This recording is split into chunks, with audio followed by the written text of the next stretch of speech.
Welcome everybody to Debruary 2021. Our guest tonight is Frederick Golder. He goes by Fred. We'll be calling him that the rest of the interview. He's a specialist in conflict resolution, which I found absolutely fascinating.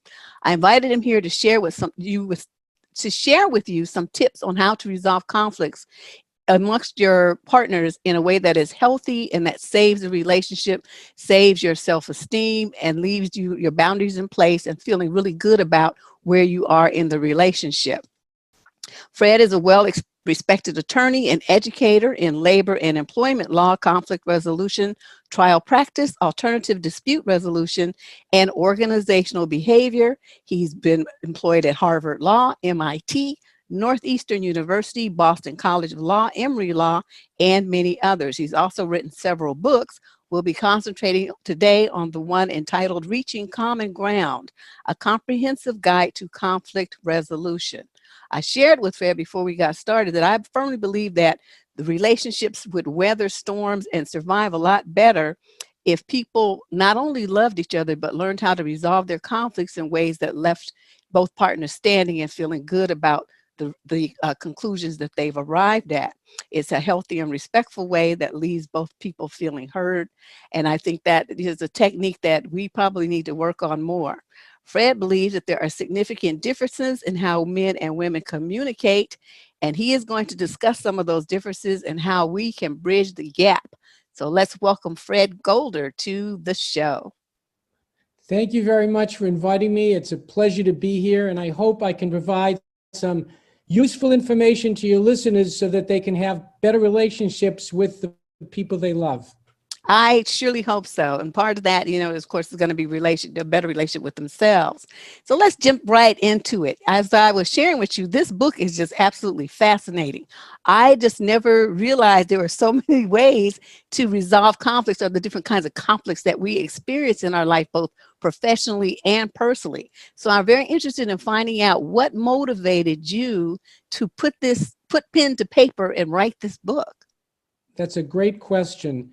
I have been doing this for many, many years. I've been teaching students, and I decided it's about time to take and put all this information together and to use it to help people reach common ground through listening, active listening, through understanding each other better, and not pointing fingers, but rather learning to listen. And that's really it's such a better way to resolve conflicts than lawsuits, arguments, and fights.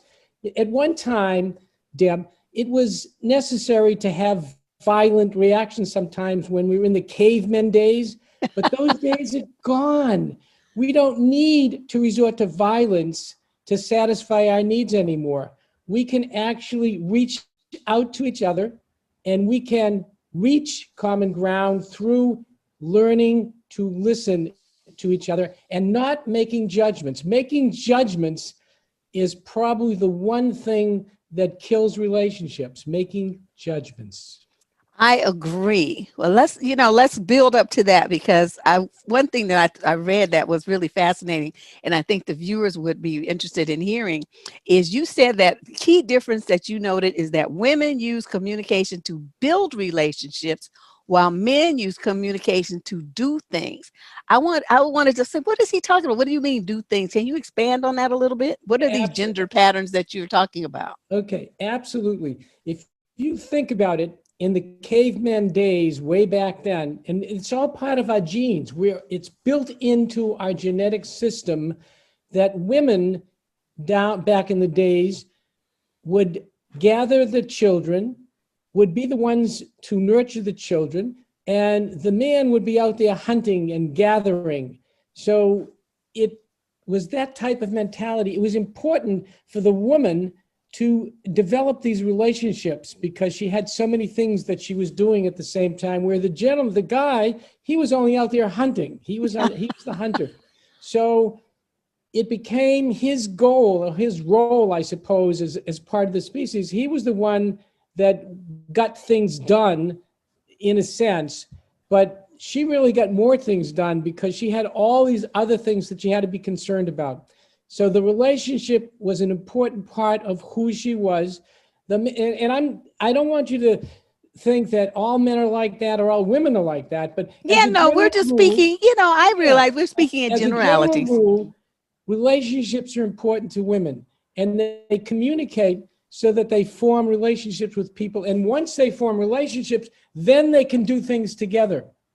The man, on the other hand, he will get things done, and in getting things done will form relationships with other people. So, for example, a woman might say, gee, it would be nice if we could stop at a restaurant. And so the man will say nothing, because do you want to stop at a restaurant? He'll stop at a restaurant. So the man tends to be more direct about what he wants, and he'll tell you what he wants. The woman doesn't want to ruin the relationship, so she's liable to say things that because she'll be careful about what she says because she doesn't want to hurt the relationship. And So is this the language you were talking about, that women speak in a kind of a hesitant, deferential type of way to the guys? Yeah, part of that is cultural. We're taught at an early age to compliment people if you're women, and if you're a guy, you're taught to use trucks and things. Those days are going to be gone pretty soon. The truth of the matter is, Deb, it doesn't matter whether you're a male or a female. You can do whatever you want to do these days. Not like in the olden days where you had cultural identities and you had stereotypical notions of what a woman was supposed to be and what a man was supposed to be. We don't need those anymore. We really don't. You know, it's interesting.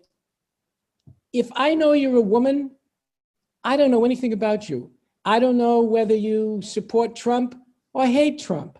I don't know whether you watch Fox or you watch CNN. So your gender doesn't mean what it used to mean. It used to have stereotypical meanings to it, and we don't need that anymore. We can look at people, as individuals.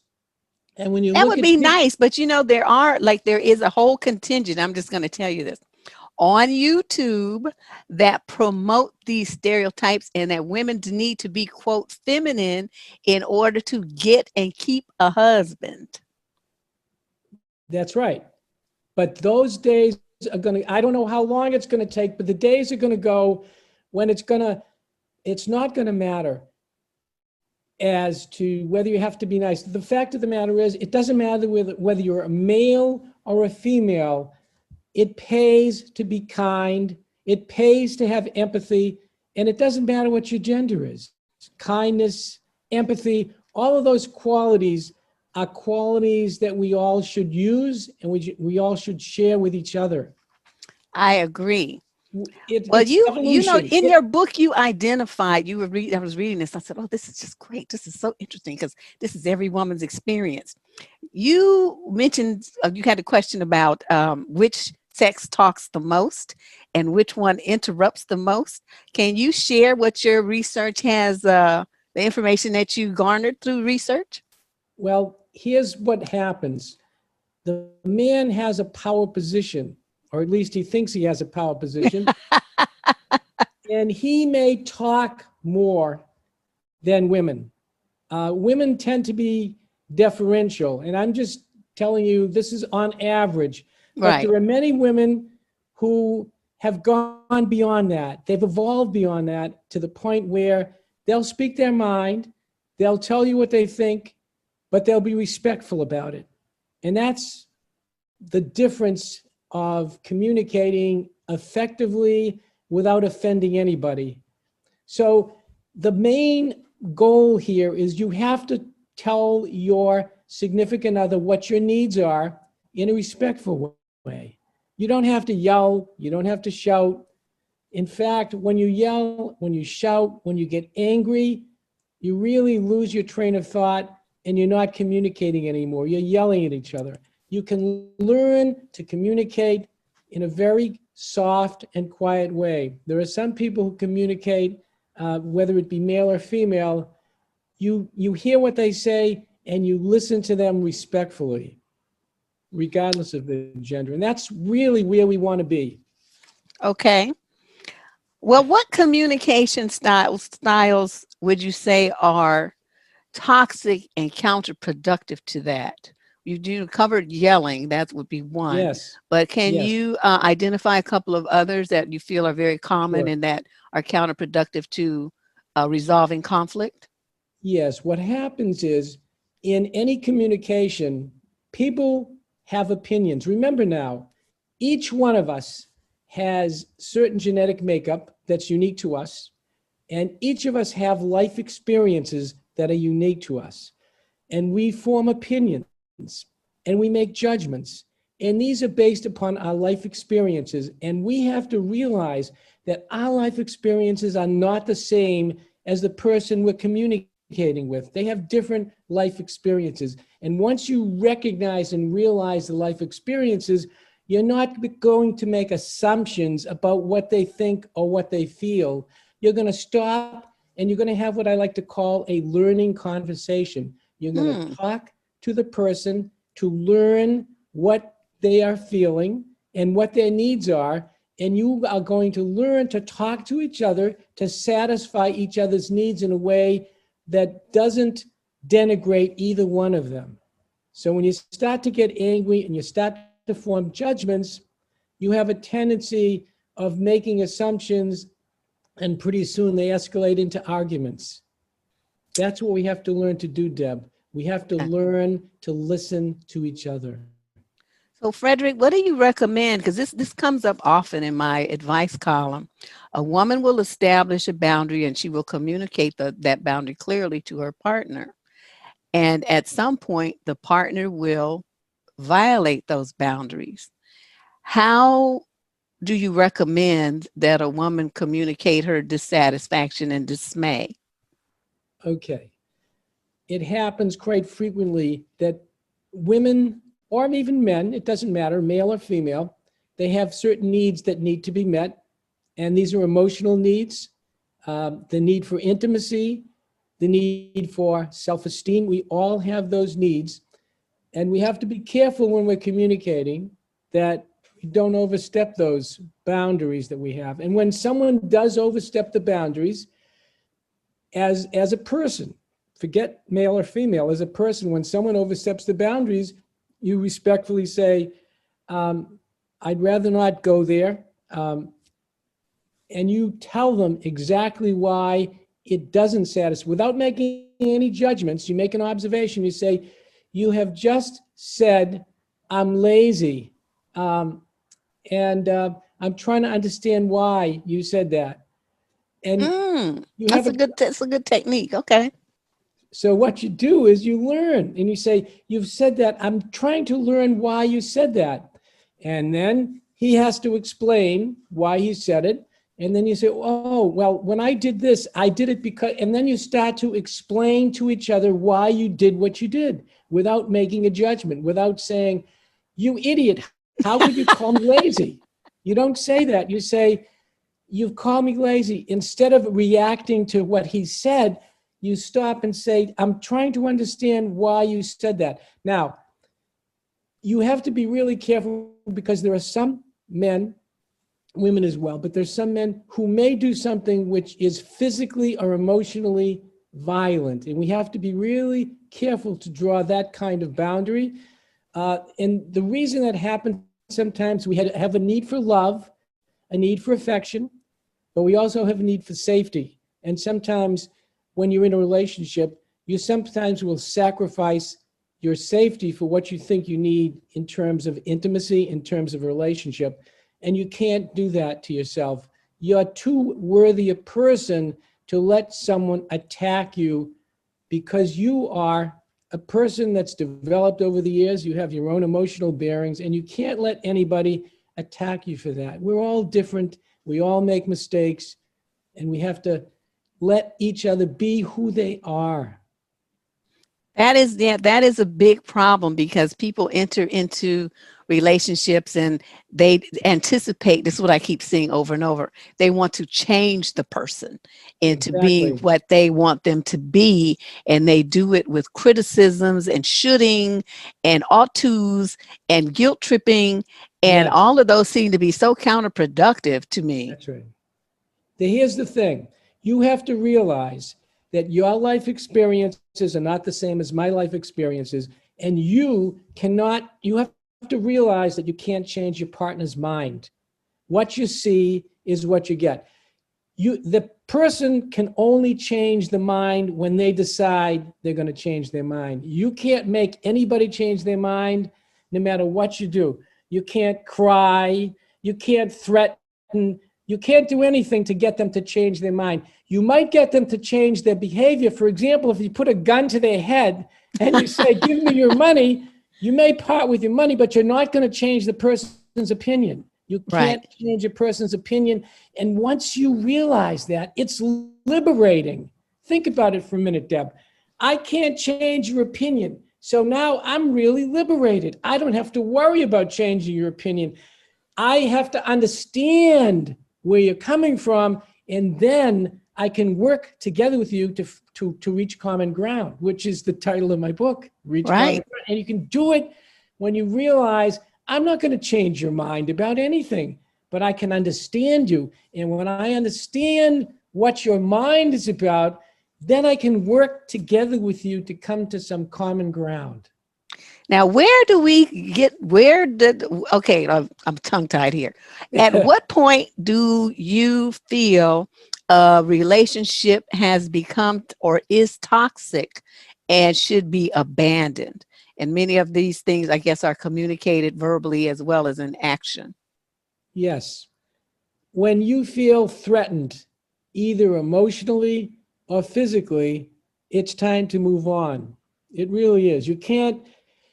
You have to realize you're not going to change the person. If the person happens to have a violent temper, if the person is physically and mentally abusive, you're not going to change that behavior. So you really only have two choices. You either get out of that relationship or you tolerate the relationship, and you don't deserve to tolerate a relationship where you're not valued and you're not esteemed, because every person deserves to be valued for who they are, regardless of where their situation is, what their economic background is. Everybody plays a role. And if we've learned something from this pandemic, we've learned that everybody in our society is essential. The store clerk who gives us the food when we go in there, the farmer, the people who pick the crops for us, all these people are essential and they're all valuable. All of us, we all are in this together, Deb. We really are. We're an interconnected world, and we all matter and we all count. All different, but we all count. Well, you identified in your book, which I have to repeat, is fascinating, and I will be putting a link to it in the show description page below if you're interested in reading it, viewers.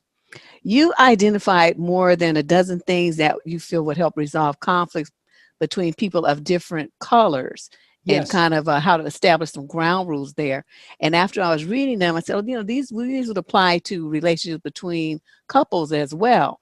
So I don't want, to give away the whole book, but can you identify maybe, I don't know, the top three that you think are the most important? The most important in terms of relationships or people of different colors?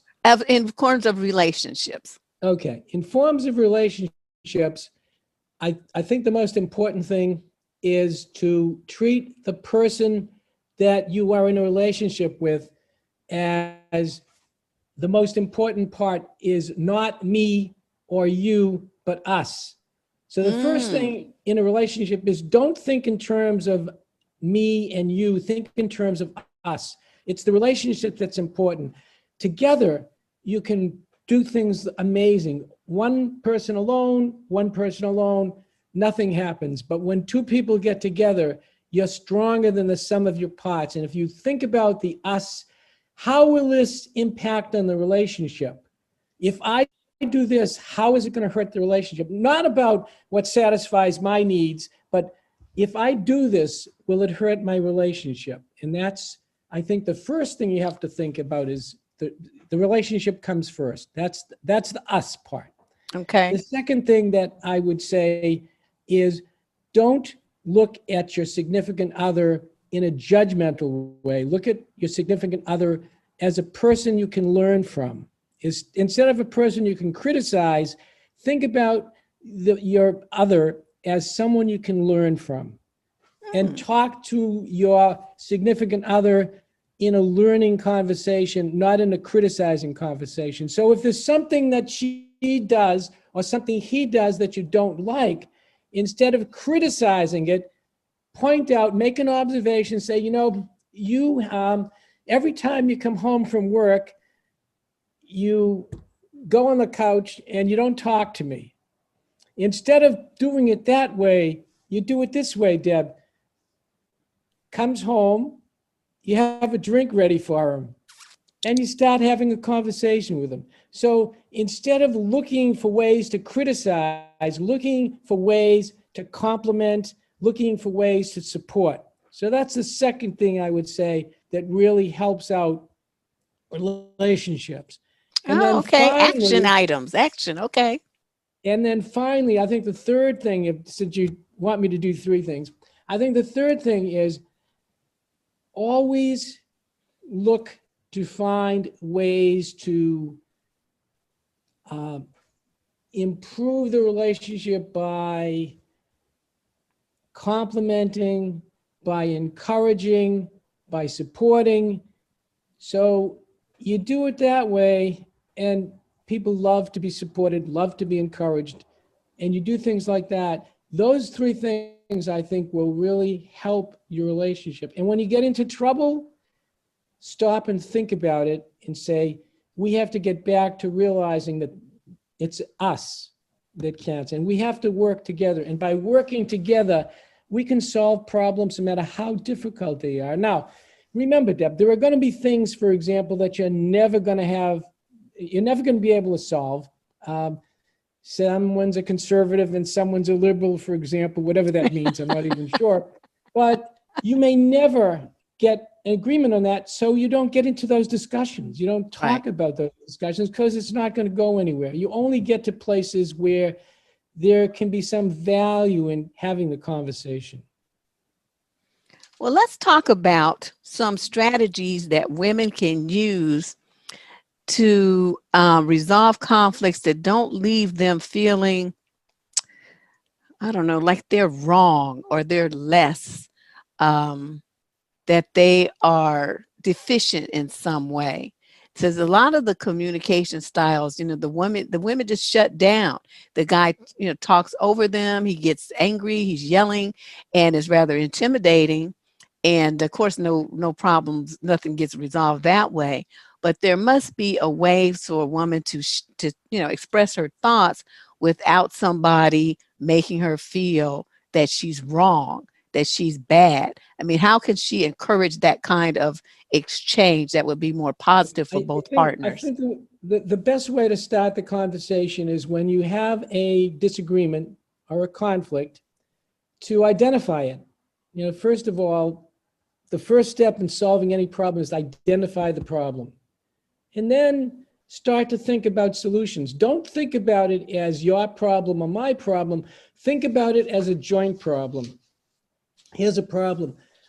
You come home and you sit down. So that's a joint problem because she wants to communicate when the man comes home from work, and he doesn't want to talk about anything because he's had a hard day at the office perhaps. So the first thing she wants to do is get into a situation where he is comfortable, and then you can start having the conversation. The last thing you want to do is start the conversation when he comes home upset. So you can't talk to people when they're angry. You can only talk to people when they've calmed down. So one of the strategies might be said, look, this is really important to me, but I know that you've had a hard day at the office. So you go and relax, but I would like to talk about this. And you find a time where he's much more relaxed. Whoops, are you still here? Yes. Okay. I don't know what happened. Anyway, so you find the thing is, you find a time where he's much more relaxed, and then you have the conversation and you solve the problem together. You don't want to have the conversation when he's angry or upset, and you don't want to have a conversation when you're angry or upset, because all you're going to be doing is arguing and you're not solving the problem. That's what your focus has to be. Always think, is this going to help solve the problem, or am I only going to escalate it and create more problems down the road? So make the time to do it, but don't do it Gotcha. when you're upset. That makes total sense. Okay, I have one more question for you, then I'm going to let you do your spiel. We see this a lot when women give their opinions and it differs from a man's, whether it be in a work setting or in a personal setting or even online in a discussion forum. When women Yes. give their opinions, very often the men start to attack them and call them all kinds of names and say that they're too masculine, that they're not acting like a woman. And so it seems like assertiveness in females and having your own mind is frowned upon by many guys. Can you kind of give us some clues what's going on there? It's going to change. It's going to change because let me tell you why it's going to change. Everybody is human capital. Everyone is essential. Everybody is important. And it's going to move in that direction. It doesn't matter what your skin color is. It doesn't matter what your gender is. Every person has value. And you want to use the value. You want to get people to use the value, because otherwise you're going to waste it. So when people start to criticize you, you express your opinion and you are confident because you have support. In other words, when you're going to express opinion during a conversation with men and women, you have done your research and you have your reasons. And when you express an opinion, you say, let me explain why this is what I think would be best for the company. And you explain A, B, C, D, F. And then when you're done with that, you'd say, I'd like to hear from you. What do you think? So bring them into the conversation. Don't be just having the conversation and saying, this is my opinion, take it or leave it. That's not the way you want to play the game. What you want to do is you want to bring them into the conversation and you want to make them part of your solution. There's nothing better than getting the people who you think might be adverse to your opinion to bring them in and say, what do you think about that? And let them share your opinion. And Oh, when that's a good technique. Well, I'll have to put some of this into practice. You will. But the main thing is when you do put it into practice, always think in terms of solutions to problems and you're not the problem. We're not attacking each other. We're going to find a solution to the problem together. And we're going to ask for each other for help. It's amazing how much you get when you ask people for help. So look, I have this really good idea. And have you got some ideas about the idea? And then you start bringing them into your idea. And pretty soon, what was your idea then becomes our idea. And pretty soon, the idea that you had or the opinion you had becomes the way things are done in the future. So it becomes more of a partnership. Exactly. Gotcha. It's I like that. Look at you. I guess all those years in studying law just came to good use, Frederick. Well, let me tell you, I got to tell you, Deb, before I went into mediation and conflict resolution, I was a trial lawyer. I represented people who were victims of discrimination, every form of discrimination. In fact, when I started practicing law, I had two of the first sexual harassment cases ever tried in Massachusetts, because that's where I practiced law. Two of the very first cases. My cases were so early, they didn't even call it sexual harassment. They didn't have a name for it. They used to call it something. Yeah, that's how old.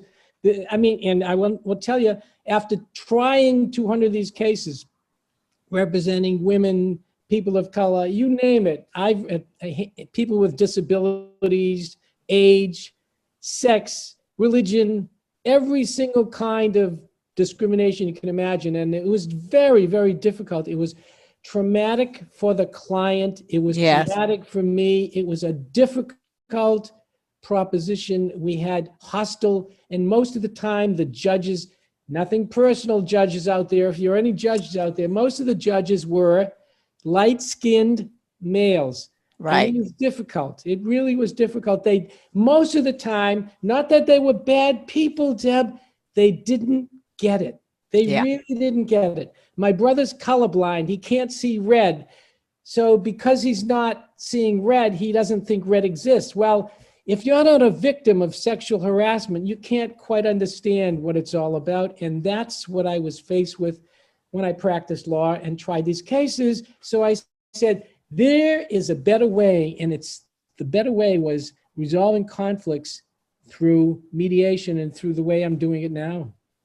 Wow, that is impressive. You know, believe it or not, in my lifetime, I've had, let me think, 3 discrimination lawsuits. And guess what? 2 of them were against law firms. Yeah, I know. Just And it's and I won. So yeah. that shows that, you know, there was something to it. No, it doesn't matter. Sometimes the most meritorious cases lose, and the cases that don't deserve to win, it's a, how should we say it? It's a roll of the dice. It just True. depends on who the jurors are. I mean, I had a case, I represented a really wonderful man, a terrific guy. All the jurors were light-skinned.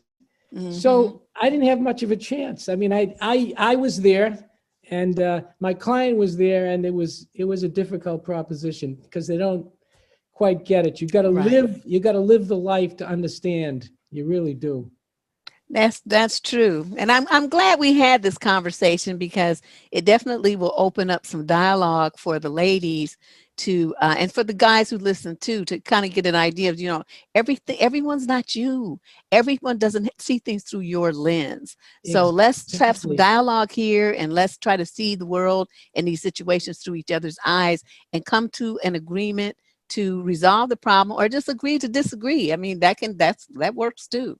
That's right. You're not going to be able to change anybody's mind. And once you realize that, I said, it's very liberating because you say, I'm not going to change your mind about anything, Deb. You can change your mind if you decide it makes sense to change your mind. But what I say, what I do isn't going to get you to change your mind about anything. And once you realize that, then you can start to respect each other more and you can learn from each other. And the more you learn from each other, the more you realize how special the other person is when you learn about their special qualities. Because at one time, when you first met the person, you had this wonderful bond, and you can nurture the bond. You can learn more. Look, none of us are perfect, Deb. None of What? us are What are you perfect, saying? but we can work together. Despite our differences, we can work together. So, Frederick, do you have some closing words on self-love for the ladies, self-love and communication styles with their mates? I think the most important thing that I can leave everybody with is don't let anybody disrespect you. Don't let anybody disvalue you. One of the dangerous things that have happened is people sometimes, how should we put this? If someone says you're stupid, you're going to start to believe it. You're going to act that way. You're going to be treated that way. You have to start to change that mindset. You have to start saying, I am valuable. I am worthwhile. And when someone denigrates you or says something that's not right and you don't agree with, you say, I appreciate you sharing your opinion, but that's not who I am. Stand up for Ooh, yourself, believe in yourself, and don't let people tell you who you are, what you think, or what you do, because you are a worthwhile person. And that's what each person should think about when they're having any conversations. Don't let anybody tell you you can't do things. I mean, look, in our lifetime, I actually was in Washington in 1963, August 28, 1963.